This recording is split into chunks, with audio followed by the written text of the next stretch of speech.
Welcome to As the Key Turns. My name is David Lehman, and this is just a little part of my story.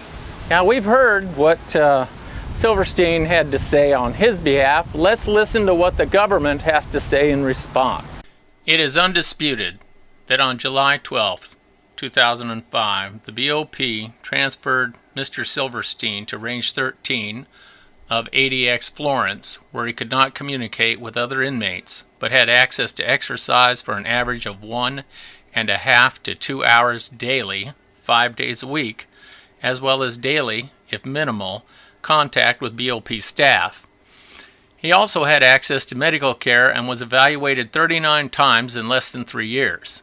In April 2008, he was moved to a general population cell in D Unit where he remains housed today, and since August 2009, he has been subjected to the same procedures and received most of the same privileges as all other ADX general population inmates.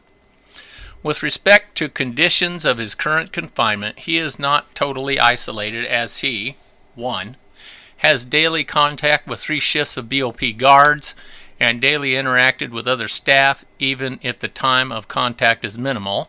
2, can communicate with other inmates, albeit by yelling from cell to cell or during adjacent recreation. 3, receives a minimum of 2 15-minute telephone calls and up to 5 social visits per month, even if his family cannot travel to Colorado. 4, has a black and white television with 60 channels and closed circuit programs, including educational programming through which he has completed education courses. 5, has access to art supplies, radio, and digital music channels. And 6, corresponds with others.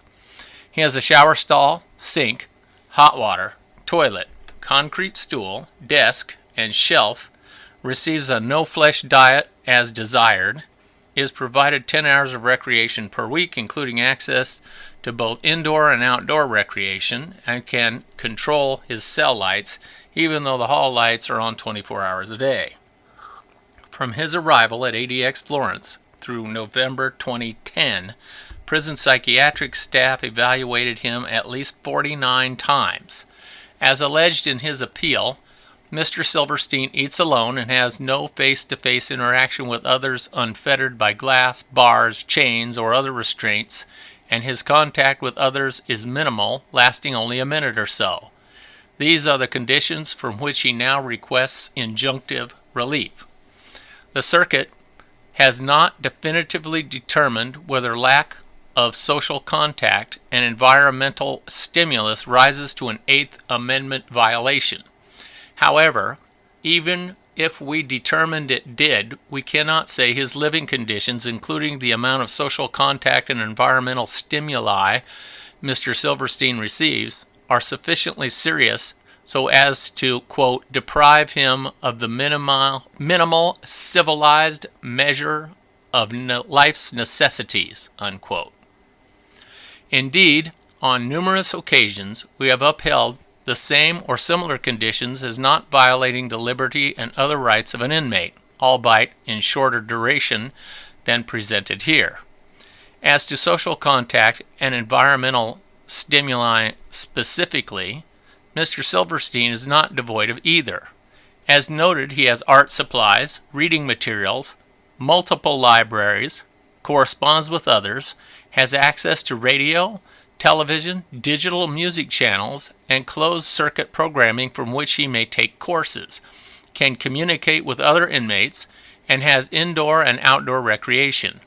He also has daily interaction, however limited, with a variety of prison staff. Thus, despite the restrictions he is under, Mr. Silverstein nevertheless maintains a degree of social contact and environmental stimuli which we conclude does not violate his Eighth Amendment right to be free from cruel and unusual punishment. Turning to his current mental health, the BOP agrees that since his transfer to ADX Florence, Mr. Silverstein has been diagnosed with anxiety disorder and tested positive for cognitive impairment. It also admits he reported various symptoms of psychological distress to BOP officials over the years, including hopelessness, troubles with concentration, memory loss, and depression. However, the inevitable byproduct of anyone facing a long sentence, even if they are not in solitary or segregated confinement, may include depression, hopelessness, frustration, and other psychological states. Holding depression and anxiety are unfortunate concomitants of incarceration. Here, nevertheless, of his segregated confinement, Mr. Silverstein faces 3 life sentences, which most certainly must cause depression, and which the chief psychologist, Dr. Denny, admitted Mr. Silverstein suffers from once or twice a year, while also pointing out such depression is not atypical for inmates and that Mr. Silverstein resiliently recovers from these bouts of depression without the need for treatment. Moreover, in the instant case, all the experts involved indicate Mr. Silverstein's symptoms of anxiety, memory loss, cognitive impairment, and depression are currently mild, or as otherwise stated, he has no major mental health issues, and none of the experts have definitively stated any of his mental health symptoms have been caused by the conditions or duration of his segregated confinement. Indeed, his expert, Dr. Haney, concluded Mr. Silverstein was not suffering from a major mental illness which would provide a significant impairment in his ability to function on a day-to-day basis. Acknowledged he possessed, quote, psychological resiliency, unquote, and said he saw no direct evidence of major mental illness either reflected in Mr. Silverstein's BOP central file or in the course of my 2 interviews with him. Dr. Haney also explained his behavioral observations were based almost exclusively on his review of Mr. Silverstein's central file for the 10-year period from the late 1980s to late 1990s. However, that period is not within the 6-year statute of limitations period and is prior to his instant commitment in ADX Florence, where the conditions of his confinement has significantly improved. While Mr. Silverstein states one of his other doctors, Dr. Williams, found his memory impairment could be directly caused by his isolation and sensory deprivation, the record also shows the same expert stated I was unable to discern the causes of Mr. Silverstein's positive screen for memory impairment. And we further note that while she commented on his mental health, she is an internal medicine and geriatric doctor rather than a licensed psychiatrist. In addition, while Dr. Friedman opined Mr. Silverstein's isolation may be associated with cognitive impairment, he found such impairment mild and did not definitively state Mr. Silverstein's cognitive impairment was caused by his segregation. He stated Mr. Silverstein never presented himself in a manner suggesting he was suffering from a mental health disorder. Nevertheless, Mr. Silverstein points out BOP medical staff noted in their logs that he showed signs of, quote, withdrawal and depression, unquote, and affect and mood that were flat and solemn, appeared to have trouble engaging in higher order reasoning and conversation, chose to live in near darkness, and had lazy interpersonal skills, all producing a suggestion by the BOP psychologist that staff be encouraged to foster more interpersonal communication, interaction with him. These entries were made prior to 2005 and the time in question, and none established his symptoms were related to serious mental health issues or were pervasive for the purpose of requiring mental health treatment or arising to an Eighth Amendment claim. Moreover, entries by BOP medical staff beginning in 2005, from the time of his transfer to ADX Florence, demonstrate he did not raise any mental health complaints or concerns and indicated to staff almost every time he was seen that he did not desire or need psychological services. They also indicate he, quote, had a lively and spirited conversation, voiced no complaint of a psychological nature, unquote, and was doing well, appeared to be calm and relaxed and cooperative, was on many occasions in good spirits, and presented himself as personable and cooperative, well-oriented and stable, humorous, upbeat, affable, and alert. On only one occasion did he raise the issue of memory loss by asking for techniques to improve his memory, at which time staff discussed with him challenging brain activities which might help improve his memory. He did not complain of anxiety until late 2009, after the filing of the instant lawsuit, at which point he was promptly evaluated and treated with medication. Viewing the facts in the most favorable to Mr. Silverstein, we cannot conclude his current mental symptoms of anxiety, depression, memory loss, and cognitive impairment are caused by the conditions of his current segregated confinement rather than the mere fact of his lengthy incarceration itself or some other factor such as age. Because his current symptoms are mild, he has also not shown his mental health problems are sufficiently serious so as to deprive him of the minimal civilized measure of life's necessities, nor has he alleged the BOP disregarded his mental health by failing to take reasonable measures to abate his problems. This is important because to prevail on summary judgment, Mr. Silverstein must demonstrate not only that he suffered a serious medical or mental disorder, but that the BOP was aware of his condition but was deliberately indifferent to his plight. The BOP has responded reasonably to his mild mental health symptoms by improving the conditions of his confinement, including the social and environmental stimuli, by ensuring he has daily interaction with staff and providing him with psychiatric evaluations and care, access to programs, materials, and medications, even if the harm ultimately is not averted. Thus, regardless of whether Mr. Silverstein's current mental health issues are the inevitable result of his 3 life sentences or his placement in segregated confinement, the BOP has provided Mr. Silverstein with psychiatric evaluation, treatment if needed or on request, which he has in the past declined, and self-help materials and participation in a psychiatric program which he has also refused.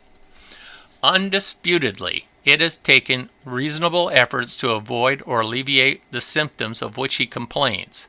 This leaves no genuine issue of fact for which there is liability as a matter of law regarding his current mental health. We now turn to the issue of whether the conditions related to his mental health are sufficiently serious so as to constitute a substantial risk of serious harm for the purpose of meeting the requisite objective component. Mr. Silverstein's experts, as well as the amici curiae, opined that his anxiety, depression, memory loss, and cognitive impairment, together with the lengthy duration of his solitary confinement, are likely to pose a substantial risk of serious harm based on generalized studies concerning other inmates who are similarly incarcerated in solitary confinement. However, while we have held the Eighth Amendment may be implicated by the infliction of psychological harm, we have also said the actual extent of any psychological injury is pertinent in proving a substantial risk of serious harm. The Supreme Court has indicated such a risk is an excessive risk to inmate health or safety. Here, Mr. Silverstein's symptoms have been described by all experts as mild, and he has access to medical treatment and medication so that, arguably, he has failed to show that he has a substantial or excessive risk of serious harm or that he is comparable to inmates in the generalized studies relied on by his experts. Moreover, even if some risk of serious harm exists, it is clear the BOP has not disregarded that risk by failing to take reasonable measures to abate the harm. Instead, it has significantly improved the conditions of his solitary confinement from the conditions he endured at other facilities. Not only are his living conditions in his segregated cell the same as those in the ADX Florence general prison population, where he is not deprived of the minimal civilized measure of life's necessities, but he is receiving the most social access and environmental stimuli he has received since entering segregated confinement in 1983, and, as previously noted, he has been provided access to psychiatric evaluation, medication, and treatment. Thus, not only has the objective component not been met, but the same is true of the subjective component because the BOP has undisputably taken reasonable efforts to avoid or alleviate the potential for substantial serious harm. We now turn to perhaps Mr. Silverstein's most compelling issue and argument relevant to his Eighth Amendment claim, which is the very lengthy duration of his solitary or segregated confinement. Mr. Silverstein asks us to consider the fact that he has been in such confinement for more than 30 years without interruption, which he contends violates his Eighth Amendment right to be free from cruel and unusual punishment. 30 years is indeed an extraordinary length of time to live in segregation under any conditions. But even if we decline to apply the 6-year statute of limitations, as he suggests, on grounds of continuing violation or equitable tolling, we cannot look at those 30 years alone without considering the reasons for both his confinement and the continuation of his confinement in such isolation. Up until 1988, Mr. Silverstein committed at least 3 brutal murders, was implicated in 2 others, assaulted 3 staff members, threatened a staff member, made an escape attempt by posing as a United States Marshal, and possessed weapons including 2 hacksaw blades, handcuff keys, and 2 lockpicks. Indeed, with respect to at least one of his murders, the Seventh Circuit stated his appeal afforded a horrifying glimpse of the sordid and lethal world of modern prison gangs. Even the Supreme Court has cited Mr. Silverstein's prior murder cases 3 times as an example of the type of brutal prison murders perpetrated by its gang members.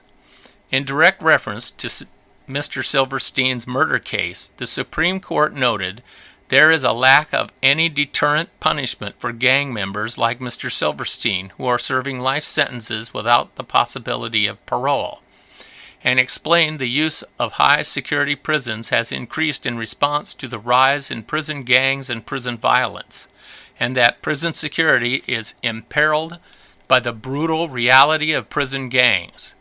It is no surprise, then, that the BOP, in an attempt to protect other inmates and its staff, has held Mr. Silverstein in segregated confinement with heightened security precautions. While Mr. Silverstein now claims he should be removed from such confinement as he is no longer a security risk, as evidenced by his low-level violence rating given by BOP staff, it is undisputed his institutionally conforming conduct occurred when he was not with other inmates, and that his conduct, when he was previously allowed to have physical proximity to other inmates, has been marked by threats, assaults, and murders. According to 2 of the BOP's mental health providers, the low-risk rating was given based on his current housing, where he has no access to weapons or potential victims. In addition, the BOP has provided undisputed chilling facts as to how the Aryan Brotherhood operates, Mr. Silverstein's association and history with that gang, and its reasonable belief a substantial security risk exists with regard to him and others if he is no longer segregated. Not only has Mr. Silverstein established his credentials and legendary status with various gangs by committing multiple murders, but retirement from the Aryan Brotherhood does not exist.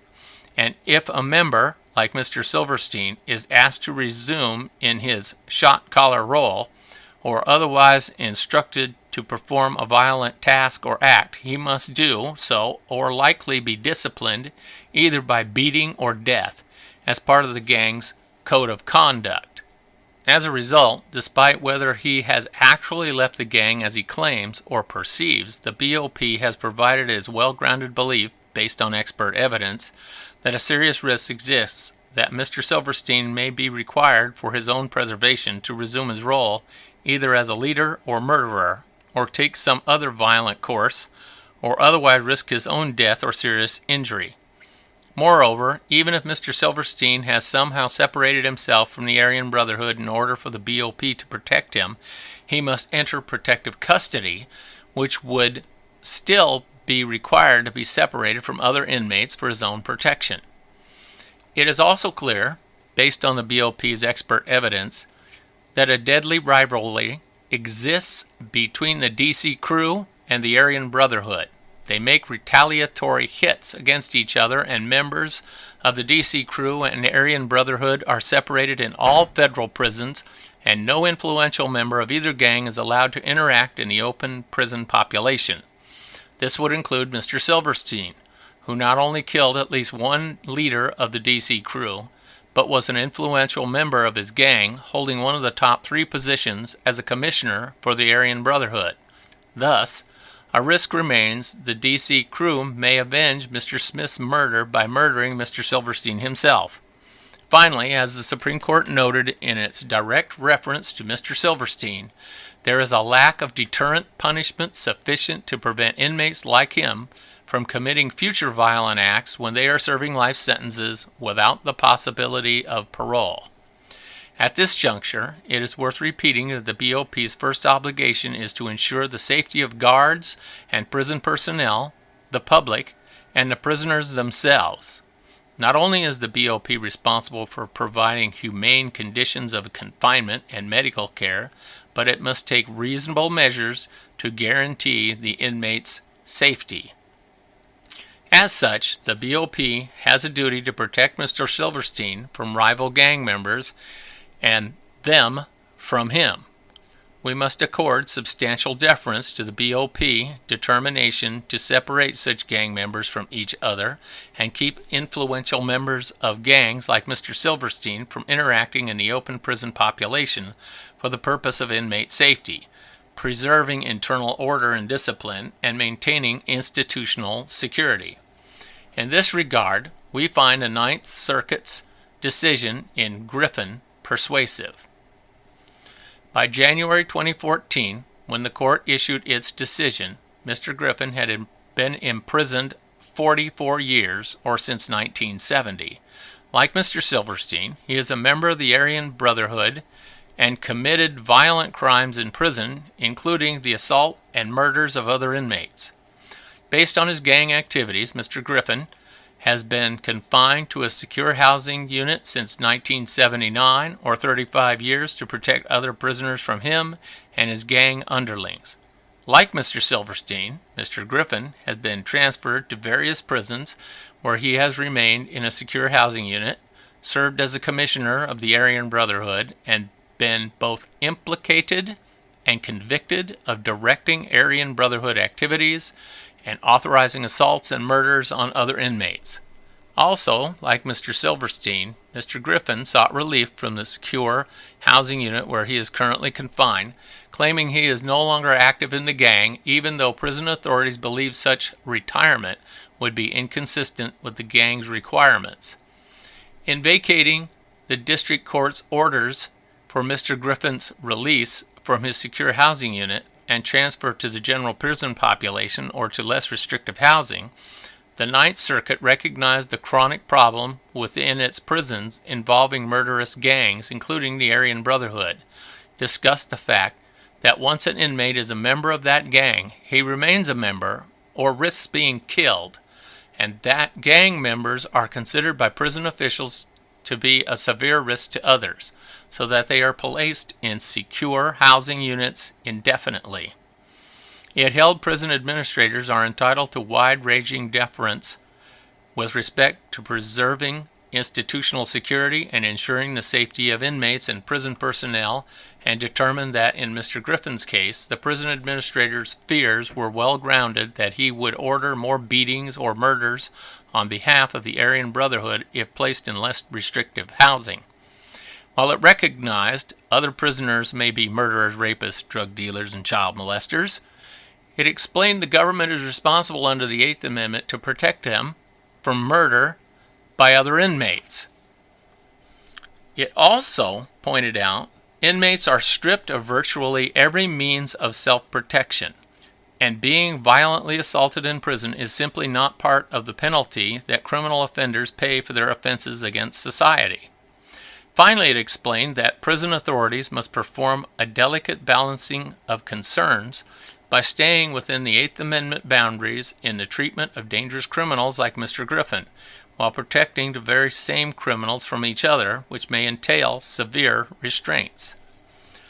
Similarly, while Mr. Silverstein's 30-year duration in segregated confinement is an extraordinary length of time, we defer to the BOP's judgment that accommodating Mr. Silverstein's demands by releasing him into the open prison population or transferring him to a less secure facility would impair its ability to protect all who are inside the prison's walls, including Mr. Silverstein himself, other inmates, and BOP personnel.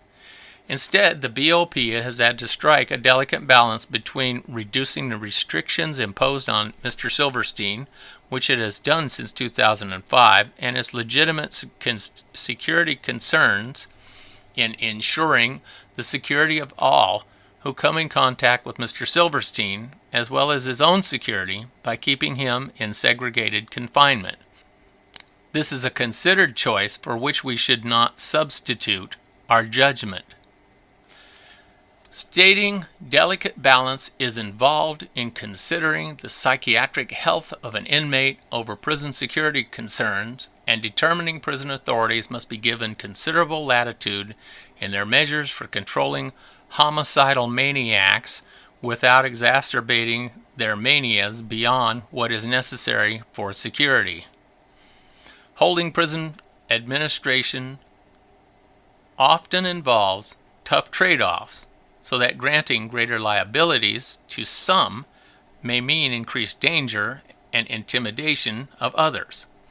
Irrespective of the length of his confinement, Mr. Silverstein's history with regard to both his violent conduct and leadership in the Aryan Brotherhood makes this a deeply atypical case, and it is clear his segregated confinement is commensurate with ongoing prison concerns. As a reminder, Mr. Silverstein's violent conduct includes, but is not limited to, his strangling an inmate with a cord through cell bars, stabbing another inmate 67 times, and stabbing a guard 29 times while handcuffed, chained, and surrounded by 2 other guards.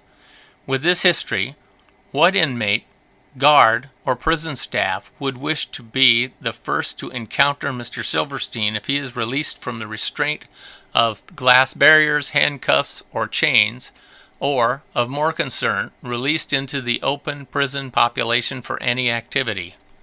Certainly, in this case, the risk of death and physical or psychological injury to those exposed to Mr. Silverstein must be balanced with the psychological risk he may face if left in administrative segregation, as countered by any treatment and medication available to him in an effort to avert any risk of future psychological harm. As the Supreme Court states in Wilkinson, harsh conditions may well be necessary and appropriate in light of the danger that certain high-risk inmates, like Mr. Silverstein, pose both to prison officials and to other prisoners, and prolonged confinement in Supermax, or in this case ADX, may be the only option for the control of some inmates.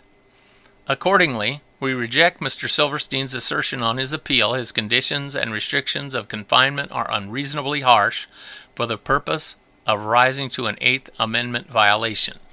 The fact Mr. Silverstein eats alone, has no face-to-face interaction with others unfettered by glass bars, chains, or other restraints, has only brief contact with other prisoners, corrections staff, and visitors, and has his visitations limited to those he knew before his incarceration, are not unduly harsh under the circumstances presented and in light of other cases in which the same or similar conditions have been considered and rejected as not violating a segregated inmate's constitutional rights.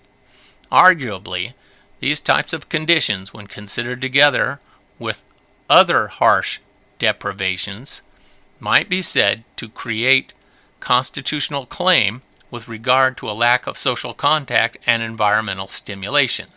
But that is not the case here, especially when considered with the security risk Mr. Silverstein poses and other conditions of his solitary confinement, which have undisputedly improved since his current incarceration at ADX Florence. In sum, under the circumstances presented, regardless of whether we consider the duration of Mr. Silverstein's 30 years of segregated confinement, we cannot say the BOP disregarded any substantial risk to Mr. Silverstein by failing to take reasonable measures to abate them. This includes not only his mental health, as evidenced by improvements to his living conditions since 2005 and his continued evaluation and treatment for his mild psychiatric symptoms, but protecting him from other inmates and them from him. As a result, Mr. Silverstein fails to establish either an objective or subjective component relating to a genuine issue of material fact warranting a reversal as a matter of fact of law.